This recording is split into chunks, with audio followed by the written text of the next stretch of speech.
사실 집에서 홈케어만 열심히 해도 모공 많이 좋아진다는 사실 알고 계신가요? 그래서 저도 요즘에는 홈케어에 신경을 많이 쓰고 있는데요. 홈케어 어떻게 하고 있는지 한번 알려드릴게요. 제가 즐겨 사용하는 이 도포해주고 그리고 로션류를 바르고 있습니다. 제품을 그냥 매일 써주시는 것도 좋고요. 이 모공이 실제로 굉장히 좁아지고 모공이 리프팅되는 그런 효과를 나타낼 수 있어요. 이 모공 부분은 한 1, 2주만 지나도 바로 효과가 나타납니다. 어차피 모공이 시술만으로 좋아질 수 없습니다. 집에서 본인한테 맞는 홈케어도 같이 해보시고 그래도 안 될 때는 안녕하세요. 피부과 전문의 김종식입니다. 모공 하나 없는 깐달걀 같은 피부 모두가 원하는 걸 텐데요. 모공을 좋아지게 하기 위해서 피부과에 와서 시술을 받으시러 오시는 분들도 정말 많으세요. 그런데 사실 모공이 시술만 가지고 그렇게 좋아지지 않거든요. 다양한 홈케어 방법들이 많은데 사실 무턱대고 시술을 많이 받으시는 분들 그리고 이게 모공에 좋다더라 이 시술이 유명하다더라 하면서 저한테 그냥 그 시술을 해달라고 하시는 분들도 꽤 많으세요. 사실 집에서 홈케어만 열심히 해도 모공 많이 좋아진다는 사실 알고 계신가요? 오늘은 제가 집에서 저는 어떻게 홈케어하고 있는지 홈케어 루틴까지도 오늘 다 알려드리도록 하겠습니다. 시작하시기 전에 구독, 좋아요, 알림 설정까지 눌러주고 시작해 볼게요. 모공 시술을 받으시기 전에 내 모공을 좀 관리하고 싶다 할 때 가장 먼저 해야 될 건 바로 나쁜 습관을 고치는 겁니다. 아무리 좋은 거를 10가지, 100가지를 해주더라도 나쁜 거를 한두 가지를 하지 않는 게 사실은 더 중요한데요. 모공을 좋아지게 하기 위해서 뜨거운 물로 모공을 열었다가 다시 찬물로 조여주는 이런 세안법을 하시는 분들이 많은데요. 지금 당장 중단하십시오. 모공을 좀 가만히 쉬게 놔두는 게 더 좋습니다. 모공을 자꾸 열었다 닫았다 하는 식으로 자극을 주게 되면 모공이 오히려 더 자극이 돼서 더 도드라져 보일 수가 있어요. 또 한 가지 모공 때문에 고쳐야 할 습관이 있다면 바로 코팩, 각질팩 같은 겁니다. 코에 있는 다양한 피지들, 쌓여있는 묵은 피지들, 각질들을 제거하기 위해서 이런 물리적인 제거 방법을 많이 쓰시는데요. 이것도 역시 피부에 모공을 자극해서 오히려 모공이 좀 더 도드라져 보이거나 아니면 늘어지게 만드는 현상을 만들 수가 있어요. 이런 습관도 있으시다면 지금 당장 중단하시고 모공에 쌓여있는 묵은 각질이나 때 같은 거는 클렌징 오일이나 밀크 같은 기름으로 기름때를 살살 녹여서 제거해 주는 게 좋습니다. 세안을 하실 때 물로 바로 씻어내시는 분들이 있는데 이렇게 하시면 절대 안 됩니다. 다시 한번 물을 이렇게 묻혀서 롤링 시켜줘서 기름때를 살짝 꺼내는 유화 과정이 꼭 필요해요. 그래서 그렇게 하고 나서 그 다음에 물로 한번 더 씻어내시고 마지막에 클렌징 폼 같은 그런 제형으로 다시 한번 씻어내시는 게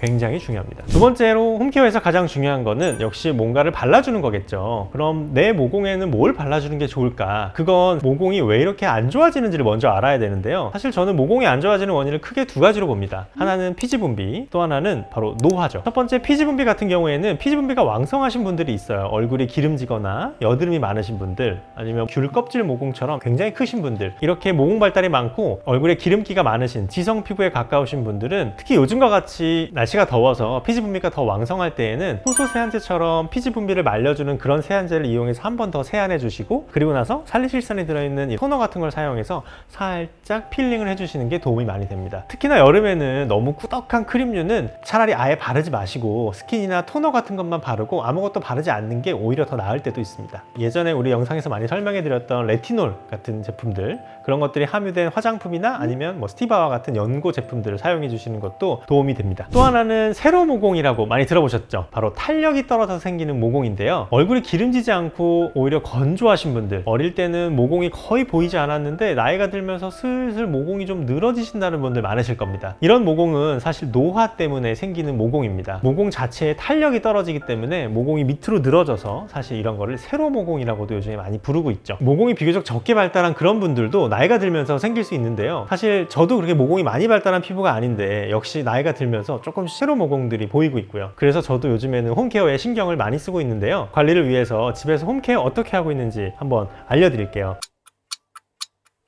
요즘같이 사실 날씨가 더울 때는 아까 말씀드렸던 것처럼 피부가 좀 번들거리고 특히 T존 같은 데는 기름이 많이 끼게 되는데요. 그래서 저는 요즘 같은 때는 살리실산이 들어있는 토너를 이렇게 짜서 특히 T존 위주로 많이 바르고요. 그리고 볼 같은 데에는 많이 기름지지 않기 때문에 이런 데에는 제가 즐겨 사용하는 이 시페룰이라고 하는 이런 걸 이용해서 특히 양볼 위주로 도포해주고 그리고 그냥 가벼운 로션류를 바르고 있습니다. 그리고 겨울에는 사실 피지 분비가 많지 않고 좀 피부가 건조해지고 그렇기 때문에 저는 비타민C 앰플의 사용은 좀 줄이고 20 크림 같은 레티놀 제품을 좀 쓰고 있습니다. 앞서 설명드렸던 것처럼 모공 발달 자체가 많으신 분들은 사실 이런 레티놀 제품을 그냥 매일 써주시는 것도 좋고요. 말씀드렸던 것처럼 노화에 의한 세로 모공 이런 경우에는 비타민C 제품 같은 것들이 좀 효과가 있습니다. 이런 제품들이 사실 여러 가지로 피부를 조금 벗겨내거나 피부의 재생을 도와주는 데 있어서 약간의 자극감을 줄 수 있기 때문에 너무 많은 제품들을 한꺼번에 섞어 바르는 건 좋지 않고요. 말씀드렸던 것처럼 내가 피지가 많은 타입인지 아니면 노화를 예방해야 되는 건지 또 여름이라서 피지 분비가 더 왕성한지 겨울이라서 조금 더 건조한지 이런 거에 따라서 적절히 배합해서 사용해 주는 게 굉장히 중요해요. 그리고 잘 모르겠다고 할 때는 이렇게 많이 사용하는 것보다는 차라리 하루에 한 가지만 사용한다든지 번갈아 가면서 사용한다든지 이렇게 하는 게 좀 더 안전하게 좋아질 수 있는 방법입니다. 저는 이렇게 모공이 고민이어서 오시는 분들한테 홈케어에 대해서 꼭 말씀드리고, 사실 해보셔서 아시겠지만 모공이라는 건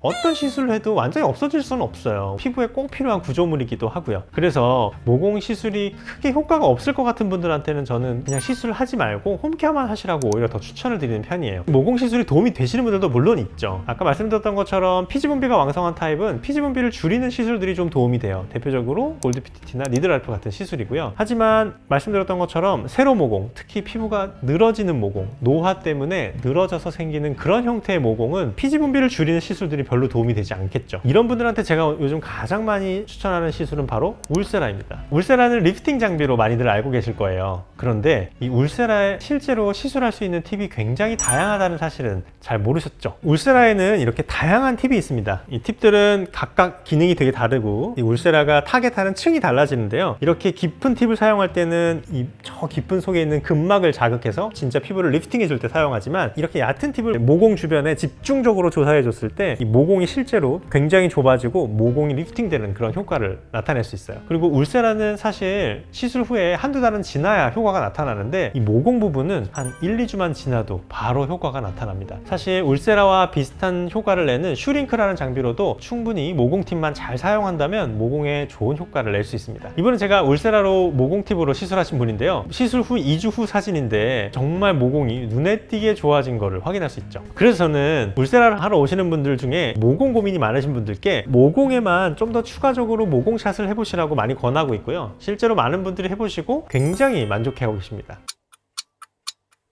사실 모공은 정말 많은 분들이 시술을 원하시고 또 정말 많은 분들이 고민이 되게 많으세요. 다른 게 고민이다가도 결국 마지막에는 모공까지 좋아지고 싶다고 하시는 분들이 정말 많습니다. 하지만 모공이 좋아지는 데 있어서 이렇게 홈케어가 중요하다는 사실은 다들 잘 모르시는 것 같아요. 어차피 모공이 시술만으로 좋아질 수 없습니다. 집에서 본인한테 맞는 홈케어도 같이 해보시고, 그래도 안 될 때는 제가 오늘 설명해 드렸던 내 모공의 문제, 상태에 맞는 그런 시술을 조금 도움을 받아보시는 것도 도움이 되실 겁니다. 오늘 영상이 좋으셨다면 모공 때문에 고민하고 계신 주변의 지인분들께 제 영상을 공유해 주십시오. 더 많은 분들께 도움이 될 수 있으면 좋겠습니다. 구독, 좋아요, 알림 설정 부탁드리고, 지금까지 피부가 예뻐지는 10분 피부텐텐의 피부과 전문의 김종식이었습니다. 감사합니다.